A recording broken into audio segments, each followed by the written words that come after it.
Hello and welcome to Unacademy, one stop destination for civil services aspirants. Welcome to this particular session where we are going to discuss a compilation of all the various different places which have remained in news across the globe as well as within our country as well.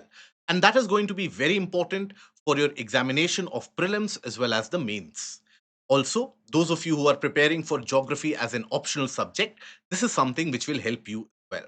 Now, along with the discussion of the places in news, we shall also be putting up certain practice questions, certain MCQs, based on the pattern of the questions that prelims is where you experience these, so that you can have a practice and a kind of an expectation that what kind of questions can be asked from these particular topics. Now, the PDF of the session, along with all the annotations, shall be available on the Telegram channel, and this is where you can download the PDF of the session as well. Now, in this particular video, we are going to have a discussion of overall 15 different places in news. Now, out of that, 8 of them we are going to discuss from the perspective of India, that the places within our country which have been in news, including the various different river systems. Now, various different rivers have been in news throughout the month of June, owing to flooding and owing to the issues regarding the massive evacuation exercise which has been carried on. Other than that, Nathula Pass, Shipki Pass, these have also been in news. Now, other than that, Periyar Tiger Reserve and Greater Flamingo Sanctuary, these are the protected areas in news and important protected areas in news. Why they have been in news? We are also going to touch upon that. Now, other than that, across the world, also different areas have been in news for various capacities. So these seven are those places, the regions, and the countries which have remained in news headlines prominently. So we shall be discussing them as well. Now, before we move ahead into the discussion, now all of you would have attended series of sessions as a part of Unacademy Summit, which was held today. Now, you have basically looked at the sessions with the various dignitaries, the bureaucrats, as well as the professionals, even in terms of the medalists, the gold medalists that we have. Now, tomorrow, we are going to have special sessions by the top educators of the country associated with the requirement of civil services examination. So, if you have a query regarding what are the resources, for example, which are required to be studied for the subject of geography, you can attend the session at 11 a.m. tomorrow on the platform. So, like that, we have a host of different sessions by the educators scheduled for tomorrow, that is 6th of July. Do attend them and enroll that for that session with the link provided in the description below. Now, having said that, let us take a look into these particular places in news, starting with the rivers in news. So, we are going to have a discussion for four different rivers separately, starting with River Kulsi. Now, River Kulsi has been in news owing to the protests held by various different environmental organizations. Now, the organizations are up in arms against the planned move by the Assam and the Meghalaya government to construct a 550 megawatt hydroelectric power plant across River Kulsi. Now, this river Kulsi, which originates from the state of Meghalaya, ends up draining into the state of Assam and joins river Brahmaputra from the left bank side. So, it is a left bank tributary of river Brahmaputra. But then, along with river Kulsi, we are also going to discuss one important lake in that region, which has been formed due to tectonic activities. So, first of all, river Kulsi in itself. Where does it originate from and how does it flow?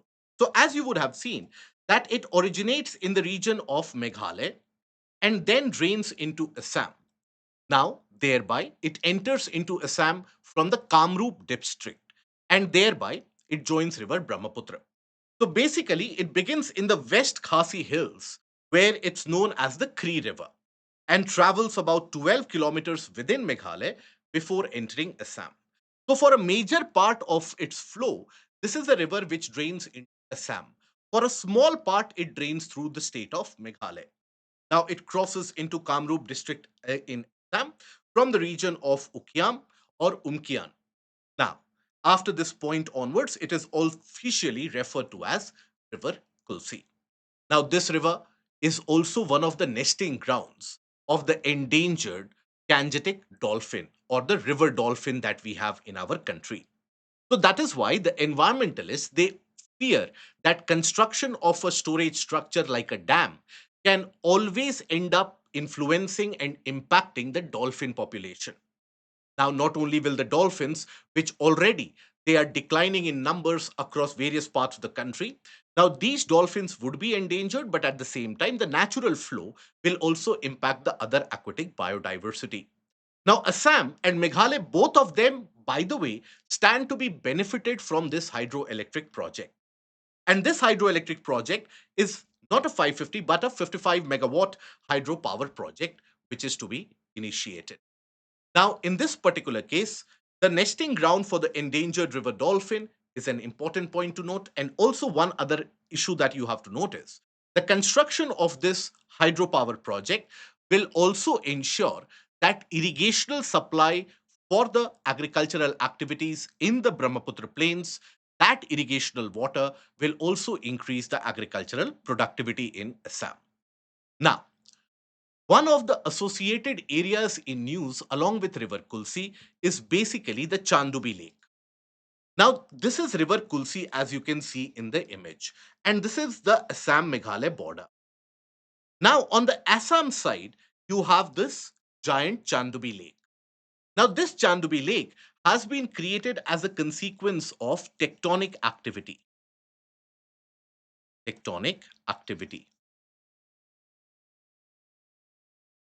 Now, thereby, how by tectonic activity? So, here due to a very strong earthquake and a massive earthquake which occurred in the late 1890s. As a consequence of that, five of the surrounding hills in the region that got submerged and that basically simply sunk down. And due to which you had a larger lake which was created. Now, this lake also serves as an important wetland in the particular region. It is generally used for recreational and tourism purposes, but on the other hand, it is also used for drinking water supply. Chandubi in itself, Chand here refers to a number 5, and Dubi refers to the aspect of sinking in the local colloquial language. So that is where Chandubi Lake is also something which can be important for your optional examination and even for the prelims preparation. Now let us take a look at the practice question that can be framed from the topic. With reference to River Kulsi, consider the following statement. It is a tributary of the Brahmaputra River. It is known for supporting a habitat of the endangered Gangetic River dolphin. It forms a depositional oxbow lake in the state of Assam named Chandubi. Now, which of the statements given above is or are correct? So, take a look at this particular question and look at what the correct answer will be and put that in the comment section answering question 1 and what your answer is. So, like that, for all the various different questions, try to get the answers immediately. Don't procrastinate it. Otherwise, this will keep on piling up. So, that is where get all the answers, put that in the comment section, and let's see how many of us get all of them correct. Having said that, the second river in news that we are going to discuss is River Subarnarekha. Now, River Subarnarekha, in its lower courses, has experienced excessive flooding, due to which large population in Odisha and large areas were impacted. As you can see the news headlines, 50,000 people affected by the flash flood in Subarnarekha River. Now, when we talk about River Subarnarekha, it originates from the region of Ranchi Plateau or the region of Ranchi Highlands. Ranchi Highlands. Now, if I show you the map, basically, if I show you the depiction of the flow, this is where River Subarnarekha ends up having its origin around the region of the Ranchi Highlands. Now, after that, it tends to flow eastward. Subarnarekha, the name in itself refers to a line of gold, owing to the fact that across this river you had massive placer deposits of gold to be found across the river stream itself. That is why in earlier times you had a dedicated occupation whereby many workers would be involved in consistently filtering out the riverine sediments to get certain pigments of gold to be extracted, and hence the river got its name. Now, why placer deposits? Owing to its origin from the plateau region or from the highland region. Now, here it has got various different tributaries, but all the tributaries that you will observe, they are smaller in terms of its size, owing to the fact that obviously they are coming from the higher elevations of the plateau and the highlands, and that is why they simply end up joining the river at smaller angles. Now, it has got certain important water storage structures as well. Now, here, if you will observe, this is the state of Odisha, and here you have the state of Jharkhand. Now, in this region that is around Jamshedpur, it has got a water storage structure with the name of Chandel Dam. Now, that Chandel Dam, again, an important water storage structure for drinking water supply, for irrigational supply in the region of Jamshedpur, provides water in the region.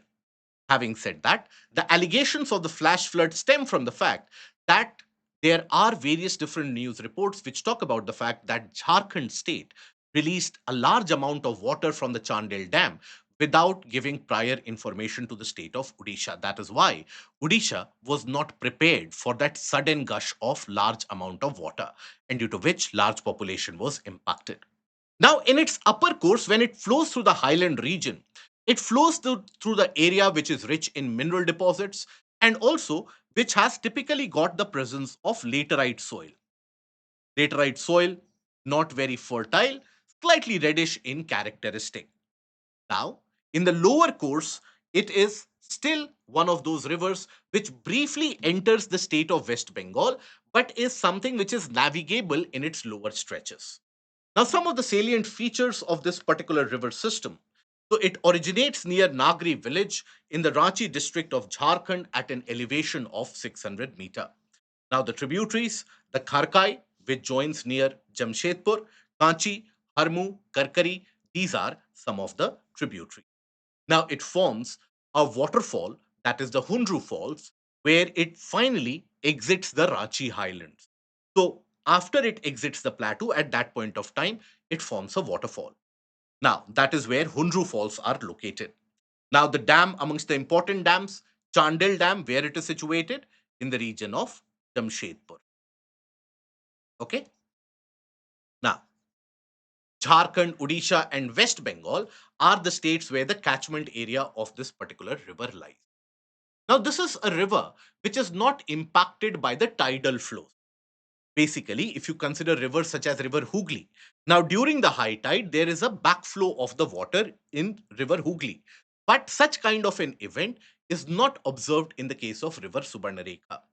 So that is why this river ends up forming some amount of deposits at its final meeting point with the Bay of Bengal. Now, Subarnarekha waterway is declared as a National Waterway 96 as per the National Waterway Act. So there is a navigable river stretch in the lower course of this particular stream. Now let us take a look at the practice question for this. With reference to the Subarnarekha river, consider the following statements.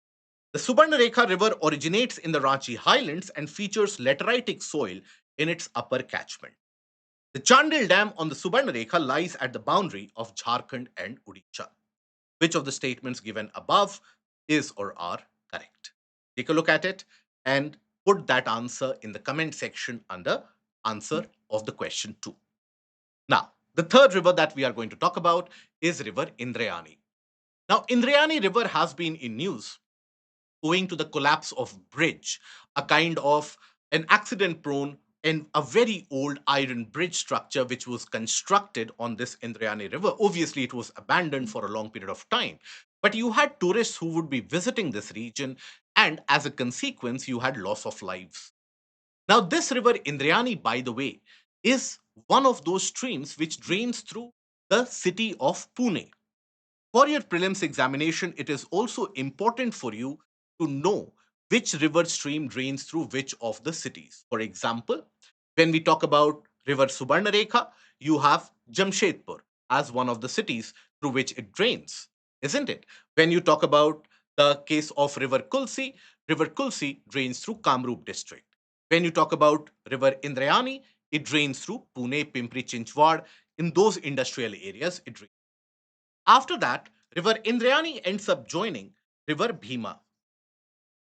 Now, in case we are not aware, River Bhima in itself is a tributary of the larger Krishna river system. Krishna river system. Okay. So that is basically River Indrayani. It is a tributary of the Bhima River, which in itself is a tributary of the Krishna River. It is a rain-fed river, that is dependent on monsoonal rainfall to have its flow. That is why during the monsoonal season, there is an extraordinary swell in the river flow. Now it originates near the hill station of Lonavala and flows through the Pune district before merging into the Bhima River at Tolapur. Now, this particular river, Indrayani, see, this is the stream here, and it ends up joining with the stream of Bhima. Bhima is originating from here, and Bhima then flows further. Okay, so that is the case of Indrayani River. Now, river has great religious importance with the case of two sacred towns being situated on its banks. Which are those towns? Those are Dehu and Alandi. Now, Dehu, basically, why it is famous? Hometown of the poet Saint Tukaram, one of the revered saints in the state of Maharashtra and across the country. Now, Dehu is the hometown of that particular saint. So, again, relevant for your prelims as well as for geography optional. Then, when we talk about Alandi, now here it is the samadhi of poet Dhyaneshwar.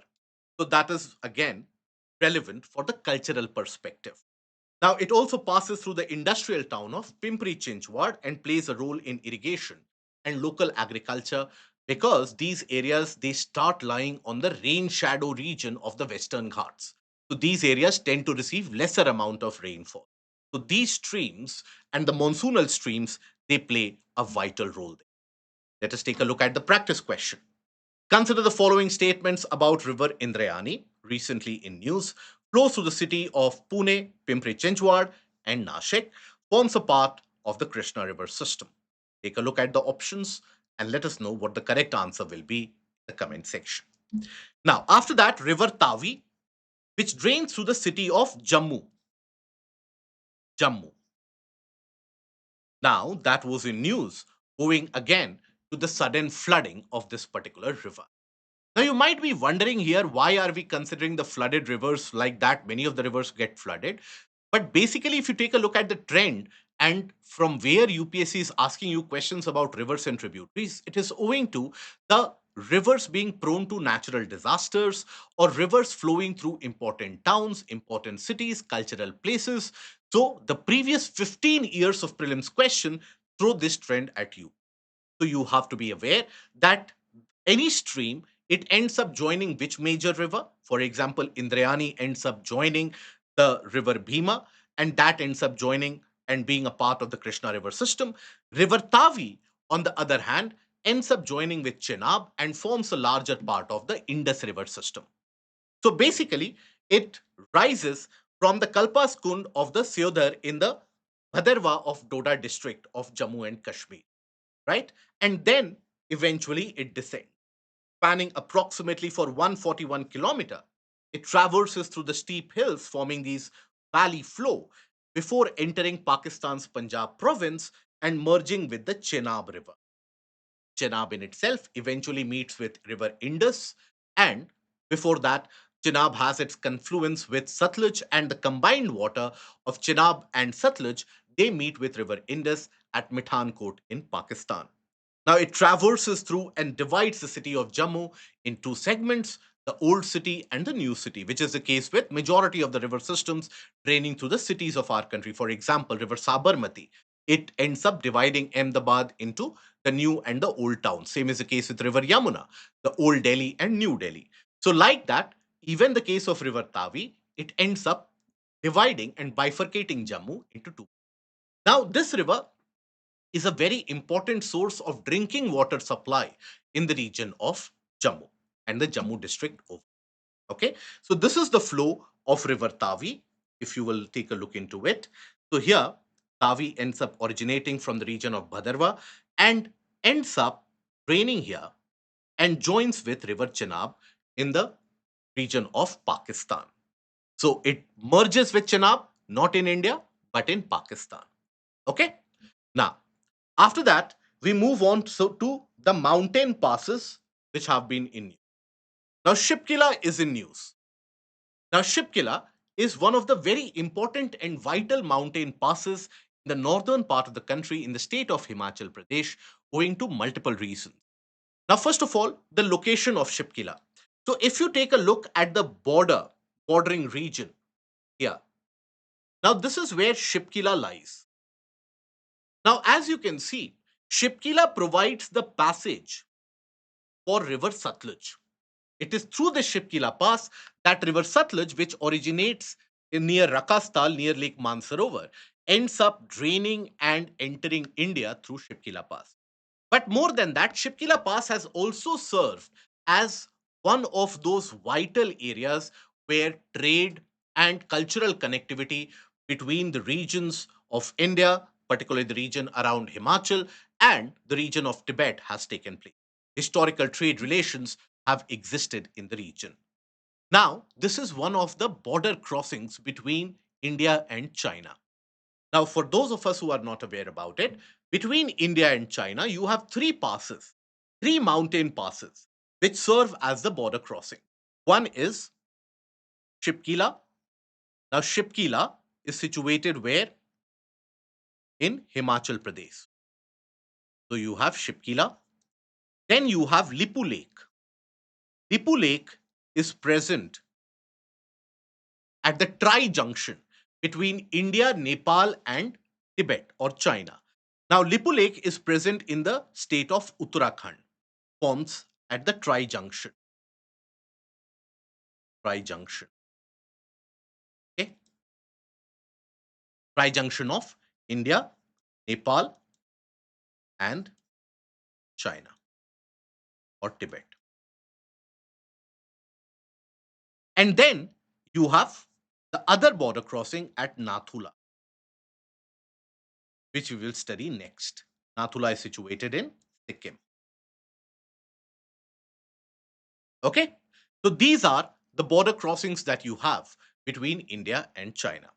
Now, the pass was earlier known as Pemala and was renamed as Shipkila by the ITBP after the 1960 conflict with China.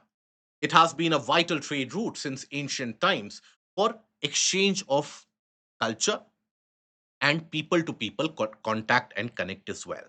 Now, it facilitated the trade for import of wool, livestock, yak products, religious items, and some of the minerals, and exports of grains, spices, tobacco, timber, and some of the metal tools, which would be sent into the region of Tibet.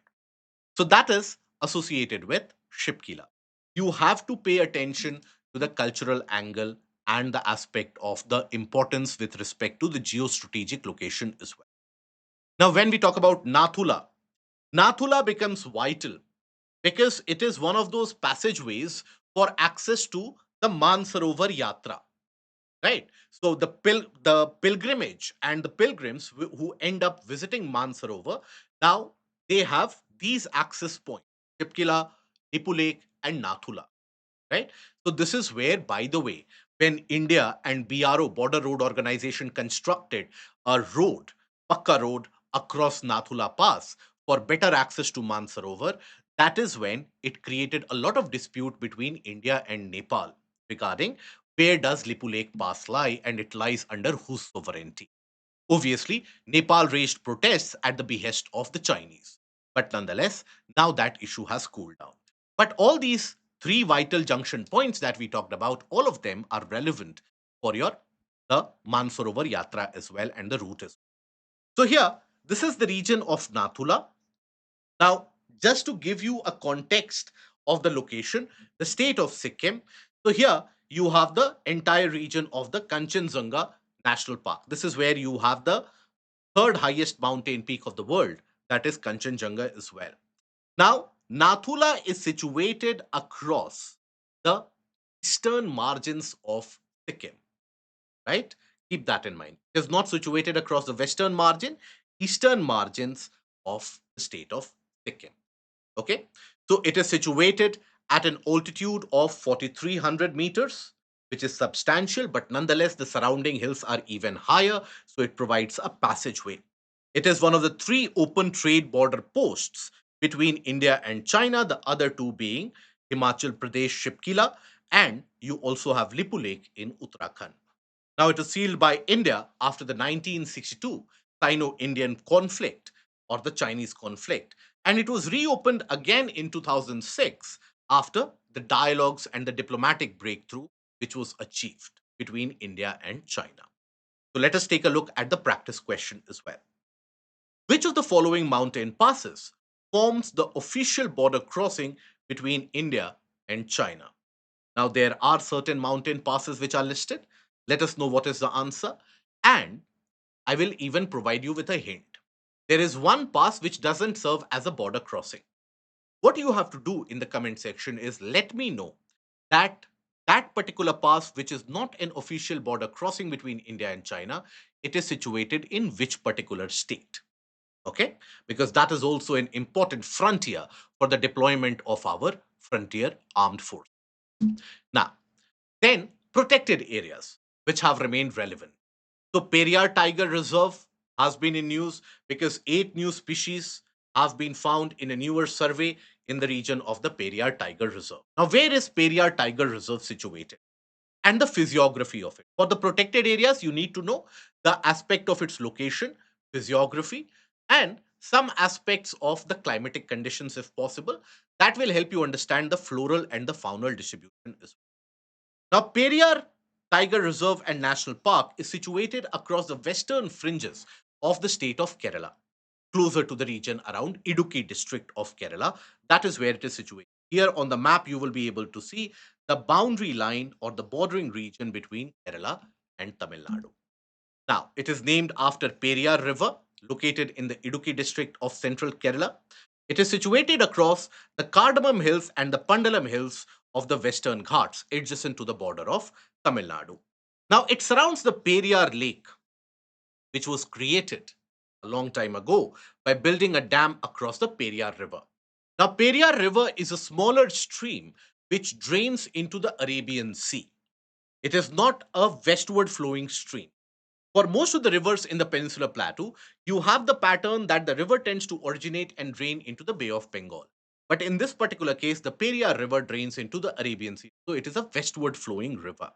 So here you have the storage structures which are created, obviously, again, for the same purpose of drinking water, irrigational water supply, etc.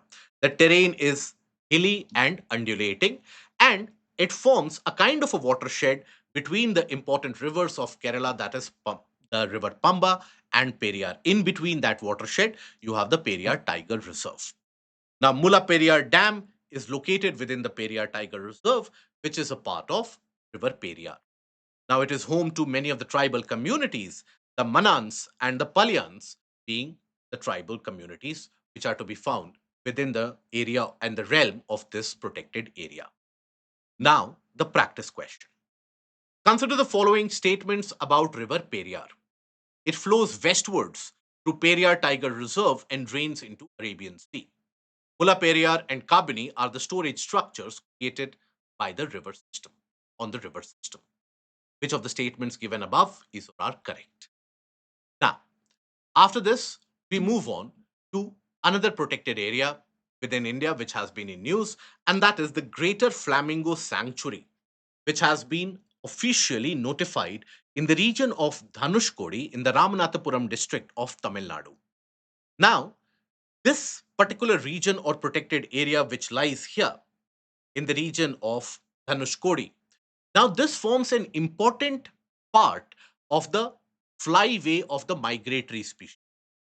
Now, the flamingos who end up migrating long distances during the winter months, they take a stop here for feeding and breeding purposes. Now, here, Tamil Nadu government has officially declared a greater flamingo sanctuary at Dhanushkodi in Ramanathapuram district, nestled between the ecologically sensitive Gulf of Munnar Biosphere Reserve. So it is very much the Greater Flamingo Sanctuary, very much a part of the larger Biosphere Reserve. Now it has got mangroves, sand dunes, mud flats, and marshes, ideal for the waterfowls in general. and it is a critical stopover across the Central Asian Flyway. Now, Central Asian Flyway basically represents one of the migratory paths or the routes taken by the species, the birds.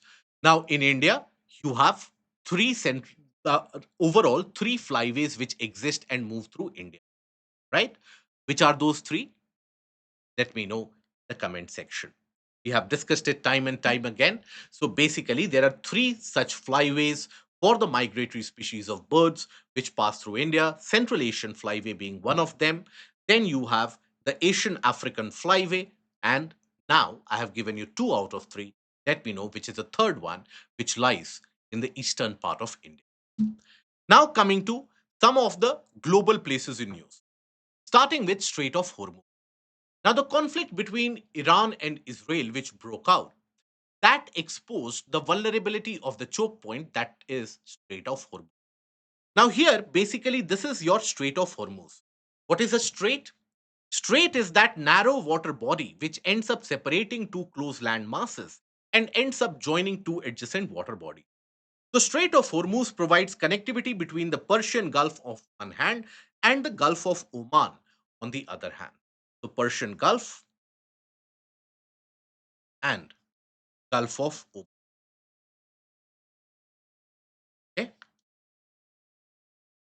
so that is the linkage. Now, here, where many candidates commit mistake and they don't pay attention is that the extent of this land across both sides of Strait of Hormuz. On one side, you have the region of Iran. This is where you have the critically important and very vital Bandar Abbas port of Iran.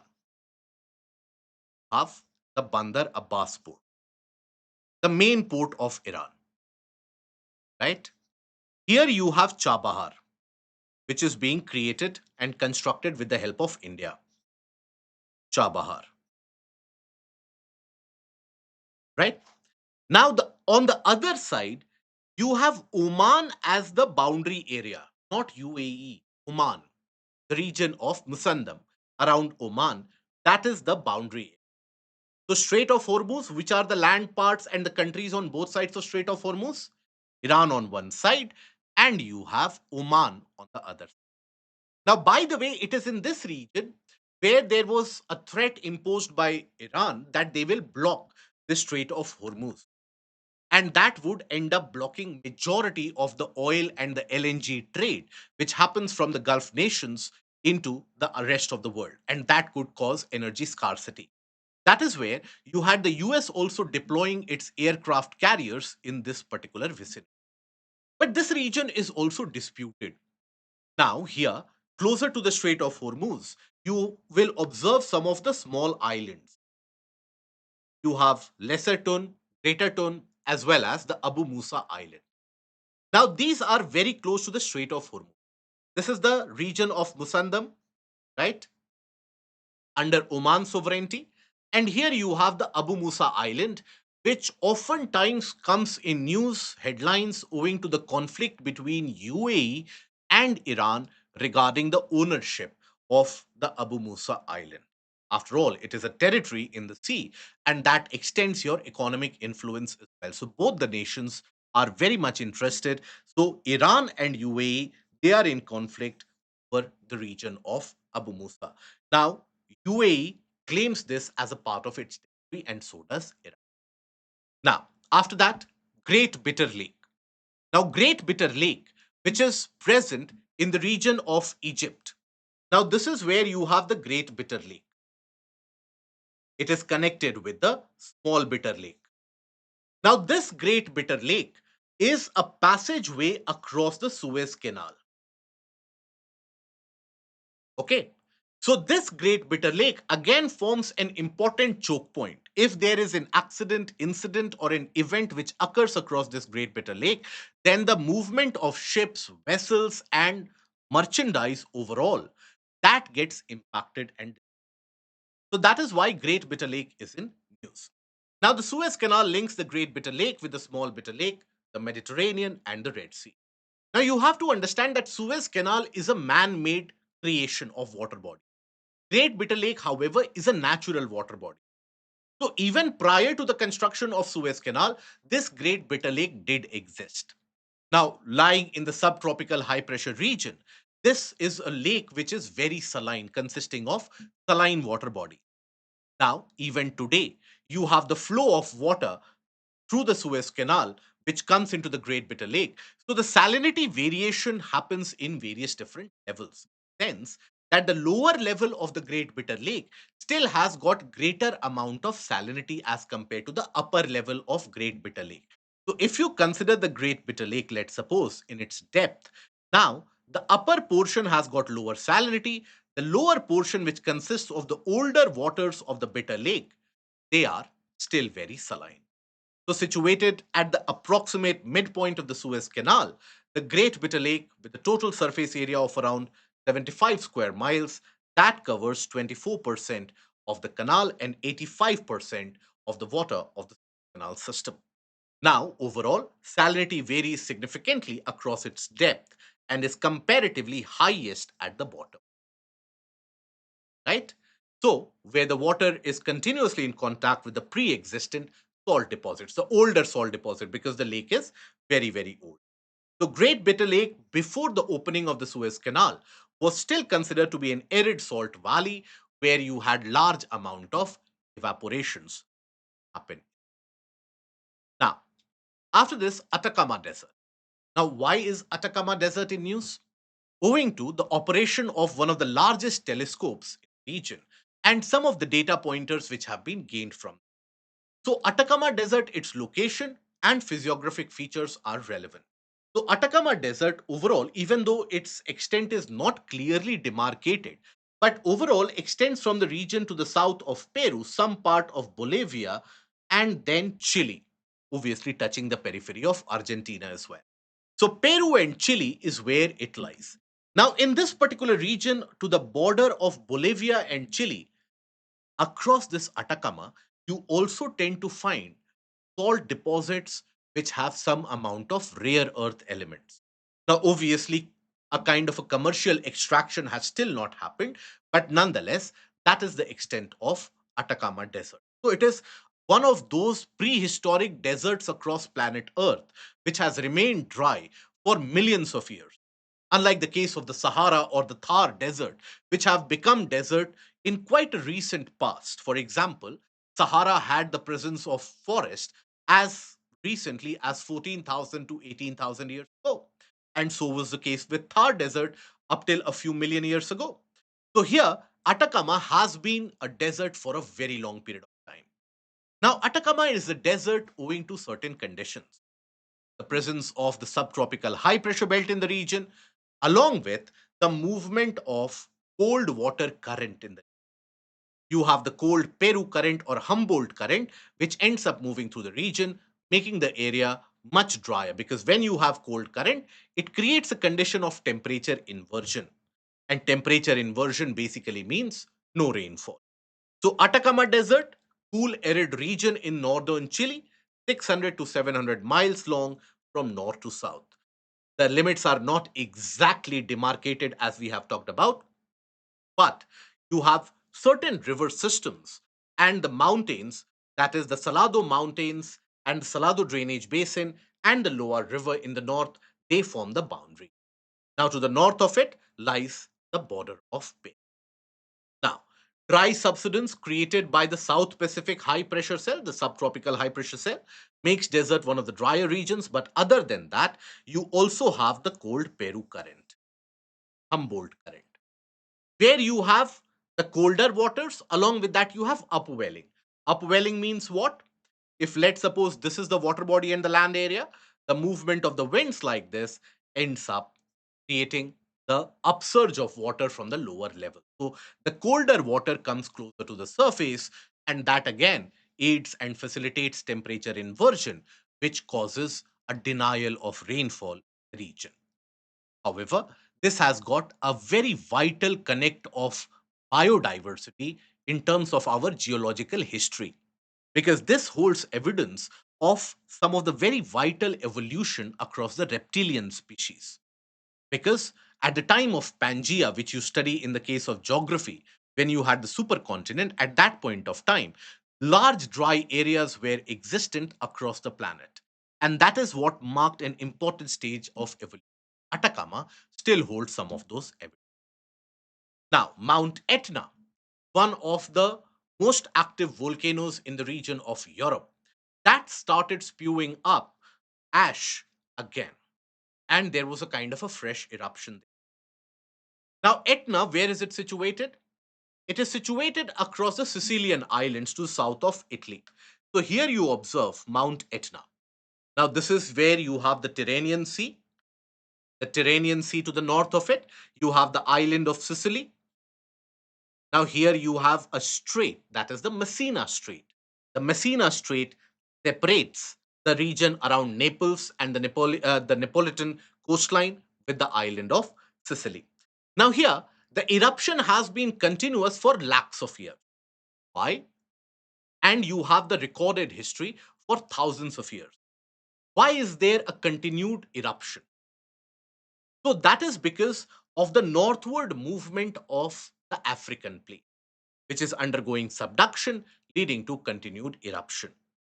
Now, here overall, this is one of the larger Strombolian type stratovolcanoes across the world. Okay, so it is on the eastern coast of Sicily.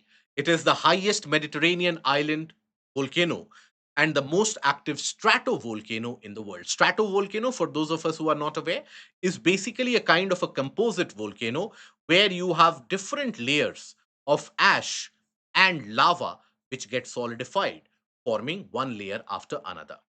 Now, eruptive history of the volcano can be traced back to 500,000 years, and at least 2,700 years has been documented in terms of volcanic activity. Further in this region, you will find other volcanic regions as well. For example, Stromboli, for example, even Vesuvius. Vesuvius is situated very close to the coastline, but in the mainland of the Italian peninsula. Okay, now, chaos in Greece. This was in news owing to the emergence and the breakout of the forest fire. So, that forest fire created because of the very dry conditions and excess heat wave has caused a massive loss of biodiversity in this small island region of Kiev. So, this is where you have the region of Kiev in this area. Okay. Now, it is surrounded by the Aegean Sea. That is important to know. Aegean Sea. Now, Aegean Sea is a remnant of the ancient Tethys. Remnant of ancient Tethys. Okay, where the seafloor is more than 250 million years old. So, this is again one of those areas which indicates the plate tectonic movement as an evidence. You have various different calderas like Crete, etc., which are situated in the nearby location. So, just you need to know where Chios is and which is the water body surrounding it. Then, the countries which have been in news. Iran has been in news owing to the breakout of the conflict. Now, various different areas like Natanz, Fordo, etc., they become very, very prominent. So here, Iran, we will take a look at the neighbors of Iran because that becomes vital for the examination. Which are the countries surrounding Iran? And also some of the physical features of Iran. So, first of all, the physical features. So, Iran overall, you will observe that it has got mountain systems across these. You have the Elburz Mountains, you have the Zagros Mountains, right? And then you have the Daste Lut and the Daste Kavir. Daste Lut is one of the driest deserts in the region. Very, very dry condition. And Daste Kavir is a kind of a flatland where the temperatures they soar very high. It is also referred to as the land of the doomed because of the high temperature and the desertified condition. The opportunity for life survivability is very less. Now, here we have already talked about the Bandar Abbas port and the Strait of Hormuz. Now, Caspian Sea lies to the north of it. Lake Urmia, one of the saline water lakes in the region of Iran. Right? Now, what are its neighbors? Which are its neighbors? So, starting from east, you have Pakistan, then comes Afghanistan, then you have Turkmenistan. Right?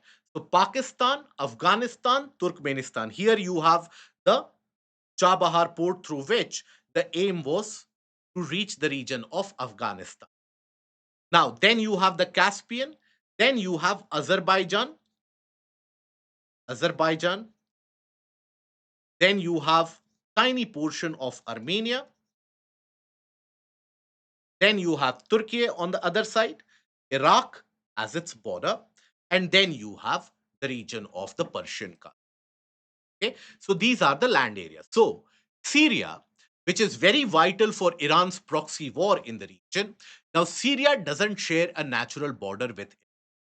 There is a question which can always end up confusing. So take a look at the region of Iran.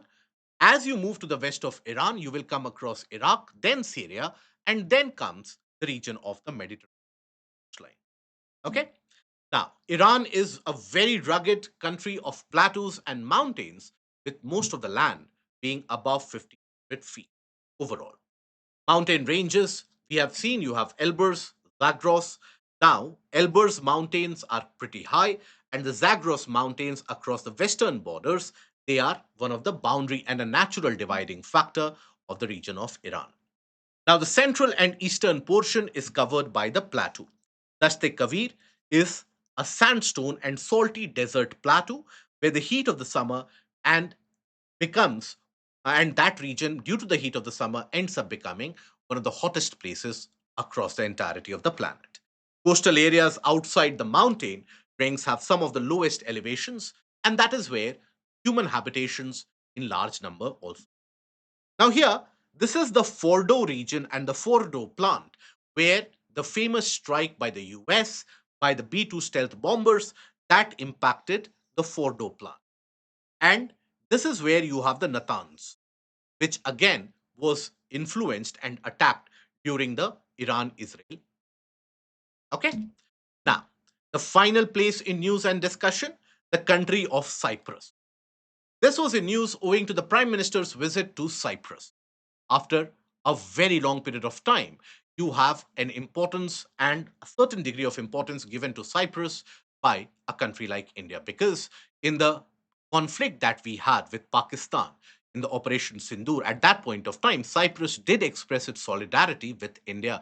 And more importantly, rather than that, it was Turkey which was expressing solidarity with Pakistan. And Turkey and Cyprus, they all have a everlasting conflict. Now, that is why the very old adage that your enemy's enemy is your friend. So, Turkey is not in the best terms with India, and Turkey's enemy is Cyprus. So, Cyprus becomes friend of India. Now, if you take a look at the region of Cyprus, Cyprus has been under habitation and under civilizational occupation for thousands of years. The Greeks refer to it as a gold leaf in the sea. It is always and it has always been endowed with minerals and natural beauty, which attracts tourists from across the world.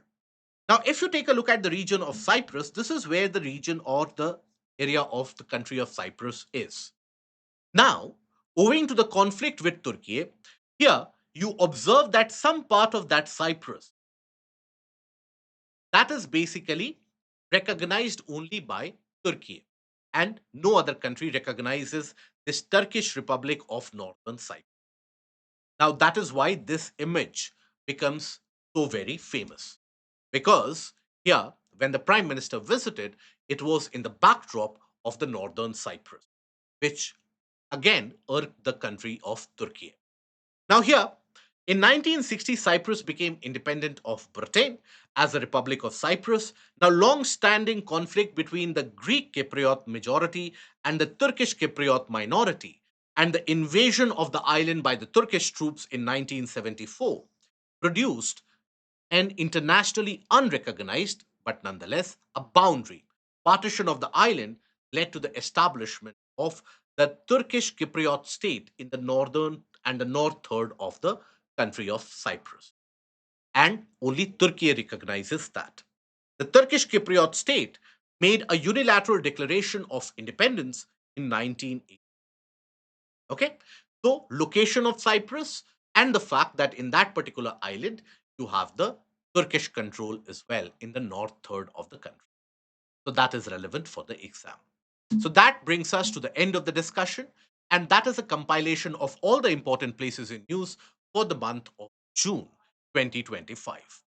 Now, do take a look at the practice questions and put that answer in the comment section. If you have liked the session, do click on the like, share, and the subscribe button. Till we meet again, take care. Goodbye. Thank you.